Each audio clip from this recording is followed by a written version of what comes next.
de tan an instant.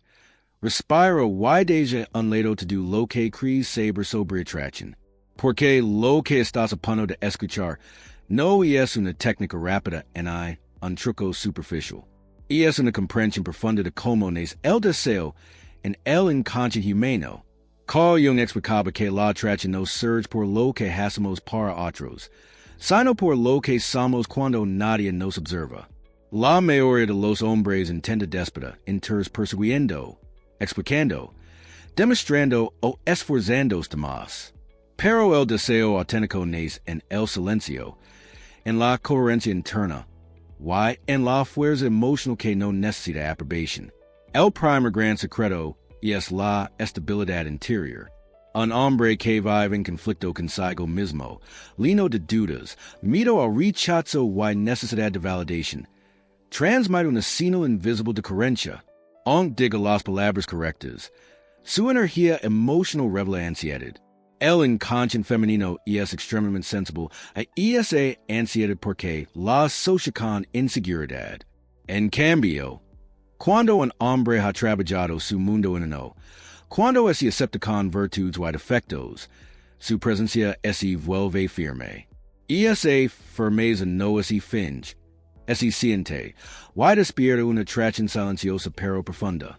El segundo secreto es el poder de no pedir. Jung advierte que cuando una persona busca algo con desesperación, proyecta su vacío en el otro. Muchos hombres piden atención, respuestas, cariño o validación sin darse cuenta. Incluso cuando no lo dicen en voz alta, su comportamiento lo comunica. No pedir no significa ser frío, significa no depender emocionalmente. Cuando un hombre no necesita, su presencia se vuelve libre, y la libertad es uno de los mayores detonantes del deseo inconsciente. El tercer secreto es la fuerza del silencio consciente. El silencio no es ausencia de valor, es control interno. Un hombre que puede guardar silencio sin tensión, que no se explica más y que no reacciona impulsivamente, comunica dominio emocional. Jung entendía que el inconsciente se expresa a través de símbolos, no de discursos largos. El silencio crea espacio psicológico, y en ese espacio nace la curiosidad, la imaginación y, con el tiempo, el deseo. El cuarto secreto es la integración de la sombra. La sombra, según Jung, contiene lo que hemos reprimido, inseguridades, celos, deseo intenso, miedo a no ser suficiente. Cuando un hombre niega su sombra, esta aparece de forma distorsionada, necesidad excesiva, celos silenciosos o complacencia extrema. Pero cuando la reconoce y la integra, se vuelve auténtico. Y no actúa, y no finge.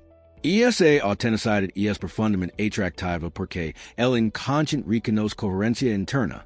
El quinto secreto es no colocarla en el centro de tu vida. Jung explicaba que una relación sana ocurre cuando dos individuos completos deciden compartir su camino, no cuando uno intenta completar al otro. Un hombre con propósito, disciplina y dirección no gira alrededor de una mujer. Comparte su mundo, pero no lo abandona por atención.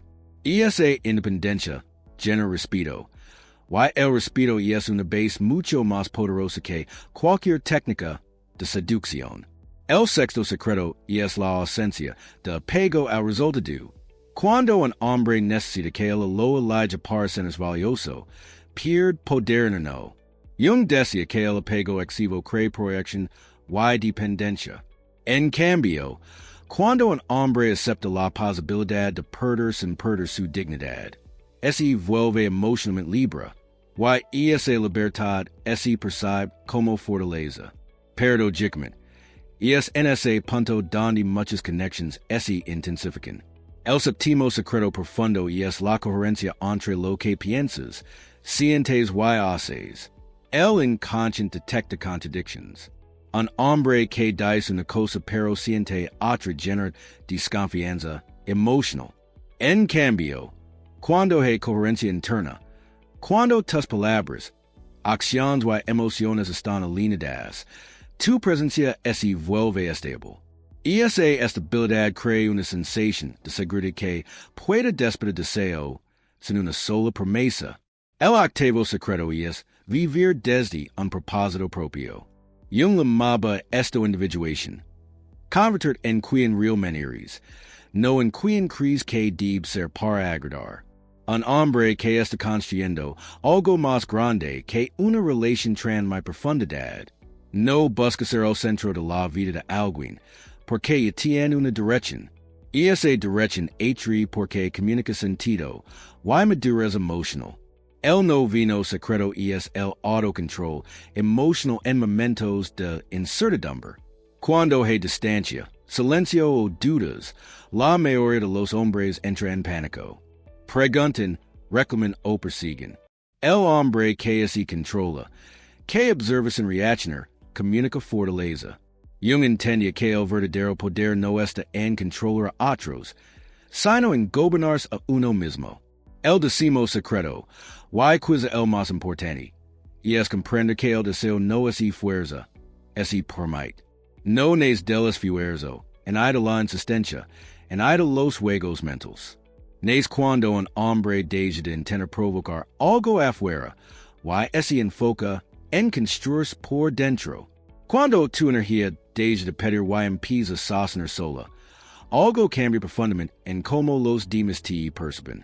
Al final, estos secretos no buscan manipular controlar nadie. Jung nunca enseñó a dominar a otros, sino a integrar el alma. Cuando un hombre hace ese trabajo no, deja de intentar despertar deseo en alguien, porque no necesita ese poder externo. Su calma, su coherencia y su estabilidad crean una atracción natural que no es finge en es explica. Recuerda esto, das. El deseo más profundo no es cuando intentas cambiar a alguien, sino cuando te conviertes en alguien que no necesita cambiar a nadie para ser completo. Ese es el verdadero secreto que casi nadie quiere escuchar, pero que lo transforma todo cuando es comprende.